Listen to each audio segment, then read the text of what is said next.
오늘 주신 말씀 속에 갈릴리의 예수님이라는 제목으로 함께 은혜를 나누겠습니다. 기도하겠습니다. 사랑과 은혜가 많으신 하나님, 한 주간도 하나님의 은혜 가운데 거하게 하시다가 오늘도 우리를 주의 성전으로 불러주시어서 말씀 앞에 섰습니다. 하나님께서 이 시간 우리에게 뭐라 말씀하시는지 성령께서 우리의 마음의 문을 열어주시고 깨닫게 하여 주옵소서.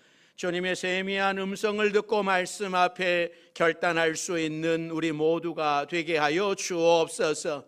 주님 앞에 나오며 우리의 질병과 우리의 상처와 우리의 실패와 우리의 아픔을 가지고 하나님 앞에 나와 싸우니 하나님 어루만져 주시옵소서. 치료하여 주옵소서. 회복의 역사가 일어나게 하여 주옵소서. 예수님의 이름으로 기도드립니다. 아멘. 오늘도 하나님의 부르심을 받고 말씀 앞에 서신 여러분들에게 하나님의 은혜가 함께 하시기를 바랍니다. 성경을 좋아하는 사람들, 말씀을 많이 대하는 사람들은 이 갈릴리라고 하는 이 단어를 들으면 굉장히 마음에 와 닿는다고 합니다. 또 전 세계의 그리스도인들이 성지순례를 가면 어디를 제일 가고 싶어 할까? 그 1순위가 갈릴리라고 합니다.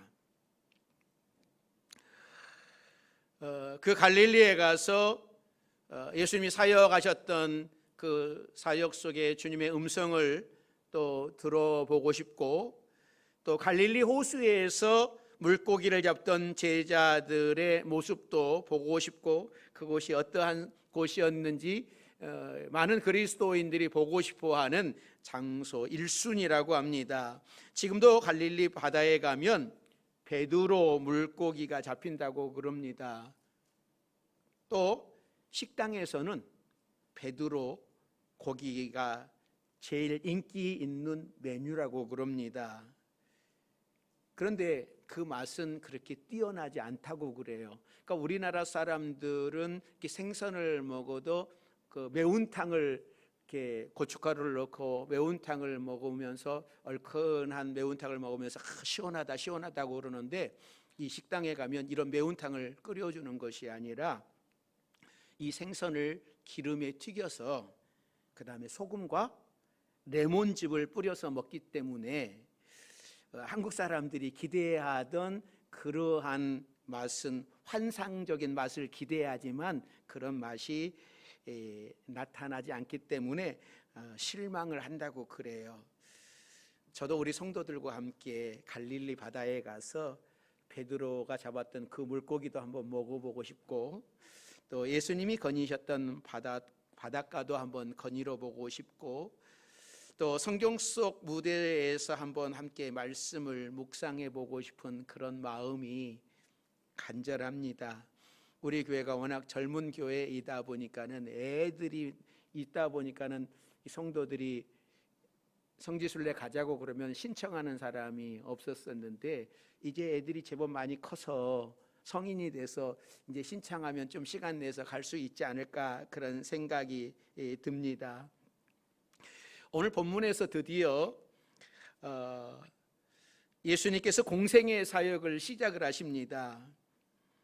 갈릴리 바닷가에 있는 가버나움이라고 하는 마을에서부터 시작을 합니다. 그러니까 예수님이 30년 동안 사셨던 나사렛도 갈릴리 지역에 속해 있기는 하지만, 이 나사렛이라고 하는 이 마을은 갈릴리 호수가 전혀 보이지 않아요. 그냥 한적한 시골이에요. 그런데 사역을 위해서 옮기신 이 가버나움이라고 하는 도시는 상당히 큰 도시고, 또 주변에는 큰 도로가 지나가고 있어서 이곳에 많은 사람들이 이동을 합니다. 그래서 예수님은 이곳에 베이스 캠프를 차리고 이곳에서부터 사역을 시작하게 되는 것이죠. 자, 그러면 예수님이 본격적으로 사역을 시작하신 때가 어느 때인가, 이것을 오늘 본문 12절과 17절에서는 설명을 합니다. 그러니까 예수님이 본격적으로 사역하였던 시기가 어느 때인지를 여러분 12절 보면서 17절 보면서 좀 찾으시면 좋겠습니다. 자, 같이 읽습니다. 예수께서 요한이 잡혔음을 들으시고 갈릴리로 물러가셨다가 이때부터 예수께서 비로소 전파하여 이르시되 회개하라 천국이 가까이 왔느니라 하시더라. 사역을 본격적으로 시작하는 때가 어느 때라고 말씀을 합니까?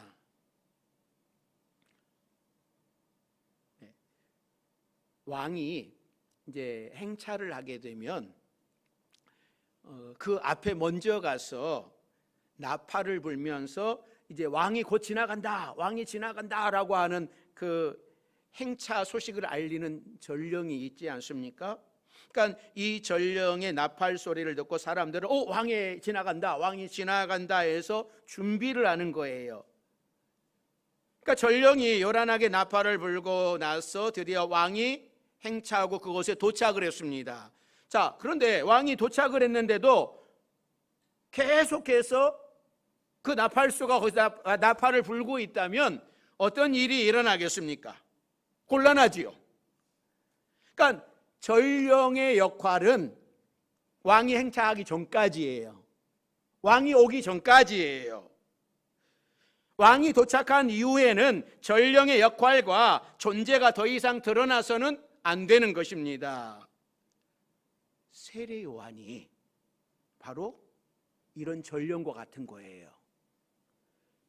그는 예수님이 오시기 전에 나타나서 회개의 메시지를 선포했습니다. 또 물로 세례를 베풀면서 곧 불과 성령으로 세례 줄 분이 오실 것이라고 외쳤어요. 그리고 마침내 예수님께서 사람들 앞에 나타나셨습니다. 비록 사람들이 알아보지 못하였지만 세례 요한이 말하던 그분이 오신 거예요.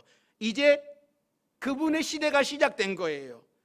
그렇다면 세례 요한은 어떻게 해야 됩니까? 물러나야 되는 거예요. 물러날 때가 된 거예요.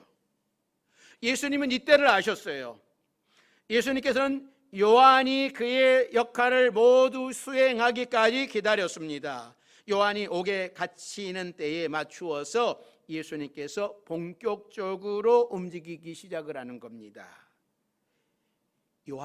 세례 요한이 옥에 갇혔다고 하는 것은 이제 예수님께서 나서야 할 시점이 되었음을 의미하는 것이죠. 물론 세례 요한이 옥에 갇혔다라고 하는 것은 매우 슬픈 소식입니다. 개인적으로 세례 요한은 예수님과의 가까운 친척이에요. 그러기에 감옥에 갇혔다라고 하는 것은 예수님께서도 너무 가슴 아픈 일이지요. 그러나 이것은 하나님이 정하신 순간이었어요. 이제 수천 년간을 기다려온 메시아의 시대가 온 것입니다. 그래서 오늘 본문 17절에서 이때부터 예수님께서 비로소 전파하셨다라고 말씀을 해요. 이제 요한의 시대가 끝나고 예수님의 시대가 온 겁니다. 그리고 예수님의 사역이 시작이 되는 겁니다. 자, 그러면 예수님께서는 어떤 사역을 시작하시는가 우리가 오늘 본문을 통하여서 볼 수 있는데요. 첫째는 예수님은 어두운 땅에 빛이 되셨어요. 자, 13절서부터 16절까지 우리 같이 읽습니다. 나사렛을 떠나 스불론과 납달리 지경해변에 있는 가버나움에 가서 사시니 이는 선지자 이사야를 통하여 하신 말씀을 이루려 하심이라. 일러스되 스불론 땅과 납달리 땅과 요단강 저편 해변길과 이방의 갈릴리여, 흑암에 앉은 백성이 큰 빛을 보았고 사망의 땅과 그늘에 앉은 자들에게 빛이 비추었도다 하였느니라. 그러니까 예수님이 사역을 갈릴리 가버나움에서 시작하게 된 것을 마태는 선지자 이사야의 예언을 이루신 것이다 라고 말씀을 해요. 그러니까 이사야 9장 1절 2절에 여호와께서 스불론 땅과 납달리 땅으로 멸시를 당하게 하셨더니 후에는 해변길과 요단 저편 이방의 갈릴리를 영화롭게 하셨다라고 말씀을 합니다. 이 갈릴리를 뭐라고 말씀을 해요? 이방의 갈릴리. 왜 이방의 갈릴리라고 말씀을 할까요? 이스라엘 백성들이 가나안 땅에 들어갔을 때에 지파별로 땅 분배를 합니다. 그러니까 각 지파별로 나와서 제비를 뽑아가지고 땅을 분배받았는데 이때 이 갈릴리 지역을 누가 어느 지파가 땅을 분배를 받았냐면 스불론 지파, 납달리 지파, 아셀 지파, 이사갈 지파, 이 네 지파가 그 갈릴리 지역을 땅을 분배받아요. 그런데 이스라엘의 정치적인 또 종교적인 중심은 예루살렘이에요. 성전이 있는 예루살렘. 그러니까 이 납달리나 스불론이나 이사갈이나 이 아셀 지파들은요, 그러니까는 지리적으로 보면 예루살렘과 거리가 멀리 떨어져 있어요. 멀리 떨어져 있다 보니까는 자연적으로 이 지역이 소외될 수밖에 없었어요. 굉장히 중요한 건데 이게 아무래도 성전이랑 멀다 보니까 친밀할 수가 없는 거예요. 죄송하지만 우리 성도들도 그러는 거예요. 교회랑 거리가 멀면 아무래도 마음이 좀 덜 가요. 소홀해지게 되어 있어요. 좀 다른 때 같으면 가까우면 내가 늦어도 가리라 하고 오는데 멀면 내가 지금 가면 거의 끝날 때 돼. 아유, 중간에 어떻게 들어가? 이런 마음이 든단 말이죠.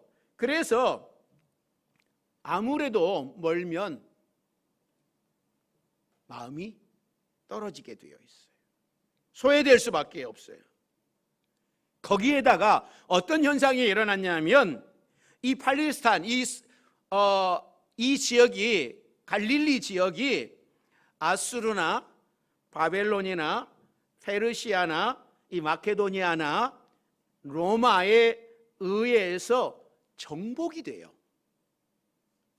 그러면서 이 지역에, 갈릴리 지역에 포로와 이민족의 이주가 막 시작이 되고 막 섞여 살게 돼요. 그래서 혼혈인종, 혼합 문화가 형성이 되어서 이 갈릴리 지역에 이게 이방인인지 유대인인지 이게 혼란스러운 거예요. 그래서 같은 유대인들도 이 스불론이라든지 납달리라든지 아셀이라든지 이 이사갈 이 지역 갈릴리를 뭐라고 부르는 거예요? 이방의 갈릴리야. 아무래도 너무나 많은 그런 영향을 막 섞여도 보다 보니까는 이런 현상이 일어난 거예요. 그래서 유대인들도 이 갈릴리 사람들은 뭐라고 생각을 해요? 혼혈족. 너희들이 해봤자 나사렛에서 무슨 선한 것이 나겠느냐? 이런 혼합주의로 살아가는 가운데 마치 우리가 세상 속에서 살아가는데 세상에 나가면 세상 사람들하고 똑같고 교회에 오면 예배드리면서 똑같고 이런 것이 어려운 거잖아요. 그러니까 유대인들이 보기에 그래서 멸시를 당하였어요. 천대의 대상이 되었어요. 그토록 간절히 기다렸던 메시아가 오셨는데 그렇다면 당연히 이스라엘의 정통성을 확보하고 있는 곳, 또 정치, 경제, 사회, 문화의 중심지인 예루살렘에서 예수님이 사역을 시작하셔야 되는데 놀랍게도 멸시와 천대를 받고 소외를 당하고 있는 갈릴리에서 사역을 시작하시는 거예요. 그래서 성경은 흑암에 앉은 백성이 큰 빛을 보았고 그늘에 앉은 자들에게 빛이 빛이었다라고 말씀을 하는 거예요. 예수님은 이 세상의 빛으로 오셨습니다. 그래서 가장 어둡고 암울한 땅에서부터 사역을 시작하는 거예요. 사랑하는 성도 여러분, 우리 인생에서도 가장 어둡고 암울할 때에 예수님께서 우리를 찾아오셨습니다. 요셉은 총으로 발려갔을 때에, 억울하게 감옥에 갇혔을 때에도 하나님께서 동행해 주셨습니다. 아버지 집에서 채소고를 읽고 있을 때나, 종으로 팔려갔을 때나, 감옥에 갇혔을 때나 한결같이 동행해 주시고 형통하게 해주셨어요. 하나님과 함께 있는 인생이 형통한 인생인 거예요. 어둡고 외로운 길을 갈 때에도 하나님께서 동행하시면 그 길에는 은혜가 있는 겁니다. 예수님께서 흑암에 덮인 땅, 그늘진 갈릴리로부터 사역을 하시고 그곳에서 빛을 비춰주셨다고 하는 사실을 여러분 기억하시기를 바랍니다. 그래서 우리 주님이 힘들게 어렵게 살아가는 우리를 이해하시는 거예요. 우리를 받아주시는 거예요. 이 어두운 땅에 빛이 되신 주님, 그곳에서부터 사역을 하셨습니다. 두 번째는요, 예수님은 제자들과 함께 사역을 하셨어요. 그러니까 예수님은 이 천국 복음 사역을 시작을 하면서 혼자 하지 아니하시고 제자들을 부르셨어요. 이 천국 복음 사역에는 사람들이 필요하기 때문에 그래요. 어떻게 보면 하나님은 혼자서도 능히 천국을 이루실 수 있는 분이에요. 우리가 천둥 번개 한번 쳐도 사람들이 무서워 떨지 않습니까? 그러니까는 하나님은 그보다도 더 하신 일도 하실 수 있어요. 그런데도 하나님은 이런 물리적인 방법을 사용하지 아니하시고 항상 사람과 함께 일하셨어요. 하나님께서 여러분을 부르신 것은, 여러분을 구원하신 것은, 여러분을 자녀 삼으신 것은 여러분이랑 하나님이 일하고 싶은 거예요. 그래서 우리를 부르신 거예요. 재경아, 너 나랑 같이 일하자. 그리고 저를 부르셨잖아요. 여러분을 부르셨을 때에 하나님께서 너랑 나랑 일하고 싶어, 내가 너랑 일하고 싶어 하고서 여러분을 부르신 줄로 믿습니다. 하나님이 여러분과 함께 일하고 싶으신 거예요. 리차드 본브란트 목사님이 계시는데, 이분은 유대계 루마니아 목사님으로서 살아있는 순교자라고 불려지게 됩니다. 이 본브란트 목사님은 복음을 전하다가 루마니아의 어느 교도소에 갇히게 되었어요.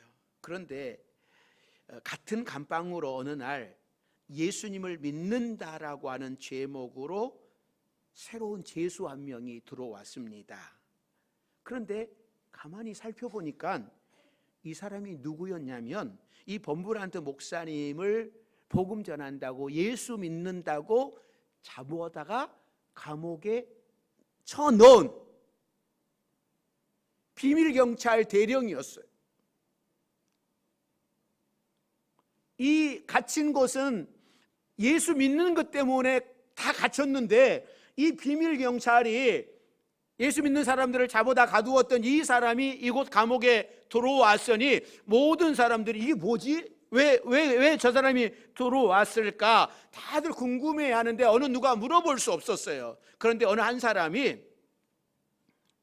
아니 여기는 다 예수 믿는 사람 예수 믿는 것 때문에 감옥에 갇히게 되었는데 당신이 어떻게 이곳에 오게 되었냐고 물자, 이 대령이 이런 이야기를 해요. 나는 비밀경찰로 활동한 사람인데 참 많은 그리스도인들을 감옥에 보냈지요. 그런데 어느 날 12살 난 조그만한 소녀가 세 송이의 꽃을 가지고 내게 와서 말했습니다. 대령님, 이 꽃을 받으세요. 나는 너무 뜻밖이라 그 소녀에게 물었죠. 이게 웬 꽃이냐?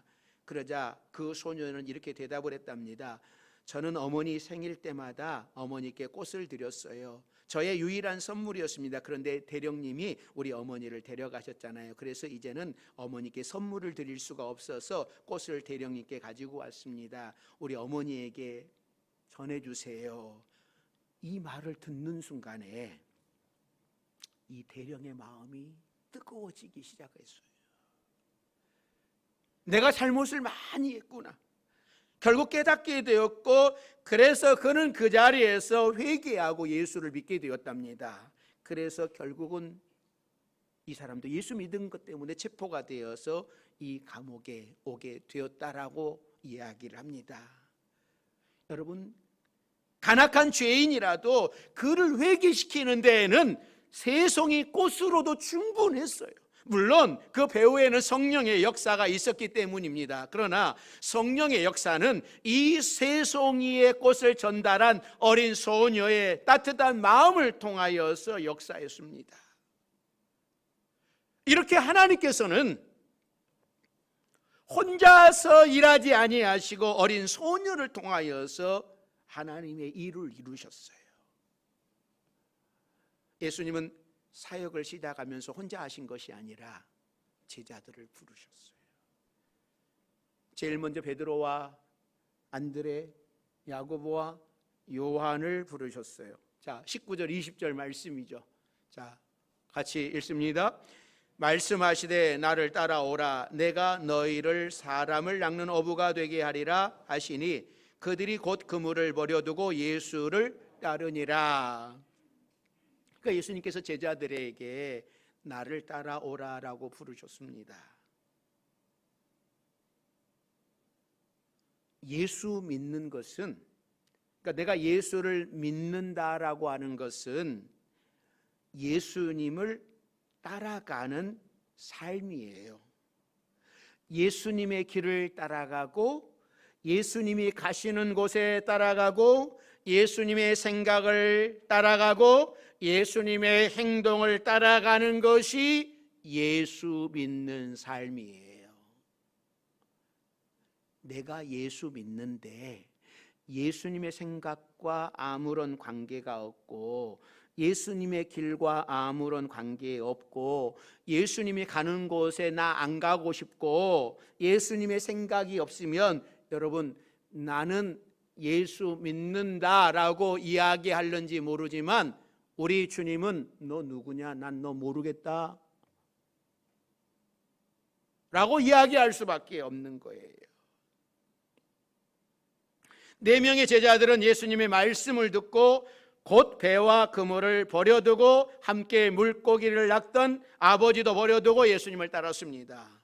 그러니까 이 말씀은 우리 모두 생업을 포기하고 집도 버리고 예수님을 따라가야 된다라고 하는 그런 뜻은 아닙니다. 내 안에 있는 세상 욕심을 내려놓고 내 자존심을 내려놓고 내 생각을 내려놓고 예수님 생각대로 살기를 원한다라고 하는 거예요. 그래서 제자의 삶이라고 하는 것은 내 생각을 포기하고 내 자존심 포기하고 내 생활 방식 내려놓고 예수님의 생활 방식, 예수님의 삶의 방식을 선택하는 것, 이게 제자예요. 우리가 예수님을 믿고 예수님의 뜻대로 산다라고 하는 것은 정말 어려워요. 그동안 살아오던 내 삶의 방식, 패턴을 포기한다라고 하는 것은, 내 생각을 포기한다라고 하는 것은 정말 쉽지 않아요. 그러나 결단할 때에 거기에 은혜가 있어요. 내가 손해보는 것 같지만 하나님께서는요, 결코 손해보게 하시는 분이 아니시더라고요. 내 것을 포기하는 것보다요 더 많은 것으로 갚아주시는 분입니다. 이것을 알지 못하면, 이것을 체험을 안 하면 우리는 내 것을 포기하기 어려워요. 포기하지 못하기 때문에 불평의 씨앗이 자라나는 거예요. 포기하지 못하면 축복을 받을 수 없습니다. 그러기에 이 순간 힘들고 어렵다고 불평할 수밖에 없는 것이죠. 그러나 스스로 포기하고 내 것을 내려놓을 때에 하나님의 은혜와 축복이 임함을 기억하시기를 바랍니다. 하나님께서는 여러분과 함께 주의 일을 감당하기 위하여 여러분들을 부르셨음을 기억하는 여러분들이 되시기를 바랍니다. 세 번째는요, 예수님은 갈릴리 지역을 다니시면서 천국 복음을 전파하셨어요. 자, 23절 말씀 같이 읽습니다. 예수께서 온 갈릴리에 두루 다니사 그들의 회당에서 가르치시며 천국 복음을 전파하시며 백성 중에 모든 병과 모든 약한 것을 고치시니. 예수님은 오늘은 이곳 내일은 저곳에서 계속 여행을 하시면서 복음을 전하셨습니다. 온 갈릴리를 다니셨다고 했어요. 늘 걸어서 여행을 하셔야만 했던 주님께서는요, 그 지역만 해도 엄청나게 넓은 지역이었을 거예요. 떼약볕 아래 먼지 나는 길을 걸어서 이 동네 저 동네 다니시면서 복음을 전하셨을 예수님을 한번 생각을 해보십시오. 다리도 많이 아프셨을 것 같아요. 또 배도 고픈데 먹을 것이 마땅치도 않았을 것이고, 또 잠자리도 편하지도 않으셨을 거예요. 제가 만일 타임머신을 타고서 2000년 전 예수님이 선교 사역 가시는 그 갈릴리로 간다면 제가 예수님께 좋은 자동차를 한 대 가지고 가고 싶어요. 네. 저에게 가장 제일 좋은 자동차는 스타렉스잖아요. 네. 우리 스타렉스 이게 제일 좋은 차잖아요. 그 차 한 대, 세대 중에 제일 좋은 차 한 대 가지고 주님께 가고 싶어요. 그래서 주님, 제가 운전할게요. 주님, 좀 편하게 이 차에 앉으셔서 제가 운전기사, 김기사 돼가지고 운전하겠습니다. 그러니 좀 너무 다리 안 아프게 힘들지 않게 편안하게 사역을 하시죠. 제가 잘 돕겠습니다. 이러고 싶어요. 그 당시에는 여러분 신발도 얼마나 불편했습니까? 지금 우리는 편한 신발을 신고 다니는데 그 당시에 주님의 신발, 발도 얼마나 아프셨을까요? 또 이런 생각도 한번 해봅니다. 제가 만약 예수님이었다면 예수님처럼 그렇게 어렵게 안 했을 것 같아요. 아니 예수님, 저는요 좀 예수님이 이해가 안 되는 부분이 있어요. 예수님은 능력이 있으신데 우리가 그 만화에서 보면 그 손오공, 손오공 다니는 거 봐요. 어떻게 다닙니까? 네? 손오공 어떻게 다니죠? 지금 조셔서 모르는 건가요? 아니죠. 손오공은 구름 타고 샥샥 다니잖아요. 아니 주님이 안 될까요? 우리 주님 그 안 될까요? 될 것 같아요. 그러면 갑자기 여기 짠 하고 나타나서 복음 전하고 짠 나타나서 그러면은 우와 막 대단하다고 그러면서 더 잘 믿었을 것 같아요. 그런데 우리 주님은요 일일이 걸어서 힘들게 그런 사역을 해요. 제가 이 사역 보면서 주님의 이 사역을 보면서 제가 은혜를 많이 받았어요.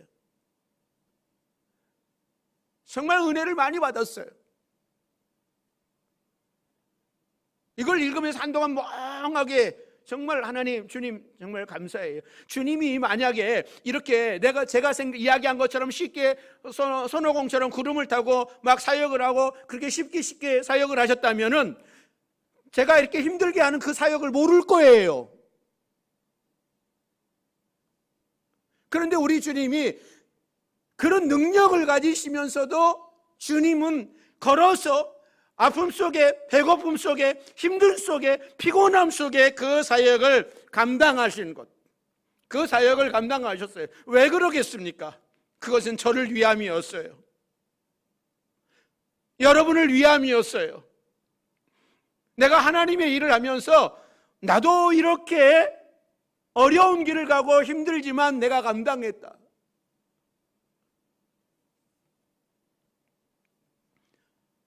그러니 주님이 우리의 연약함을 아는 거예요. 우리의 어려움을 아시는 거예요. 힘들게 살아보지 않은 사람은 힘들게 살아가는 사람을 이해 못하는 거잖아요.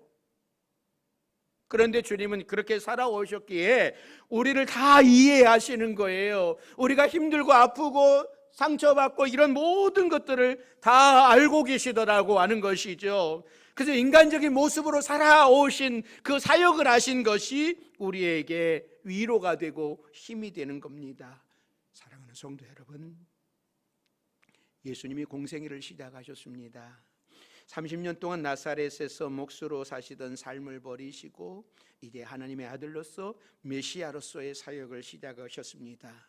그리고 가장 소외된 갈릴리에서 어둠의 백성들에게 빛이 되어 주셨고, 사랑하는 제자들을 택하셔서 함께 일하시기를 원하셨고, 온 갈릴리를 다니면서 천국 복음을 전파하셨습니다. 능력이 많으신 예수님은 우리와 똑같은 모습으로 힘들고 외로운 길을 걸으셨습니다. 한 주간 살아가시면서 예수님의 삶을 생각하시고 나와 똑같이 되신 예수님 앞에 여러분의 사정을 아뢰고 위로받는 여러분들 되시기를 바랍니다. 갈릴리의 길을 친히 걸어다니신 예수님께서 여러분을 위로해 주시고 축복해 주시기를 주의 이름으로 축원합니다. 기도하겠습니다. 사랑과 은혜가 많으신 하나님, 우리 주님이 갈릴리에서 사역을 하시면서 가장 낮고 천한 곳에 빛이 되어 주셨습니다. 또 우리 주님은 연약한 우리와 함께 일하시기를 원하셔서 우리를 구원하여 주셨고 우리를 자녀 삼아 주셨는데, 우리가 기쁘게 주님과 함께 사역에 동참할 수 있도록 성령께서 함께하여 주시옵소서. 우리에게 주신 그 복음 소중하게 여기고 우리도 살아가게 도와주옵소서. 예수님의 이름으로 기도드립니다. 아멘.